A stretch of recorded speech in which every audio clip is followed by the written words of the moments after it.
এই উৎসব মুখরিত হোক মায়ের উজ্জ্বল হাসিতে। আপনারা জানেন যে এটা উৎসবের মরশুম।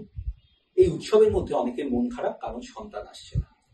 অনেকে যেটা ভাবেন, অনেকদিন চেষ্টা করছি হচ্ছে না, তারা হতাশ হয়ে পড়েন, বা কেউ বললো আর হবে না, ওষুধ খেয়ে দেখলাম হবে না। মনে রাখবেন, স্বামী বা স্ত্রী যারই সমস্যা হোক না কেন, যদি ঠিক মতো ঠিক সময় চিকিৎসা করা হয় তার সমাধান আছে। আপনারা যদি মনে হয় আপনারা সমাধান চাইছেন, আমাদের কাছে আসতে পারেন। কিন্তু একই ট্রিটমেন্ট মাসের পর মাস করে, অর্থাৎ মাসের পর মাস ওষুধ খেয়ে শুধু সময় নষ্ট করবেন না। বিশেষ করে যদি আপনার বয়স বেশি থাকে, আপনার এমএইচ কম থাকে বা শুক্রাণুর সমস্যা থাকে, তাহলে কিন্তু যত দিন যাবে সমস্যা কিন্তু আরো খারাপ হতে পারে। কাজে এই ক্ষেত্রে ট্রিটমেন্ট দেরি করবেন না, সমাধান আছে।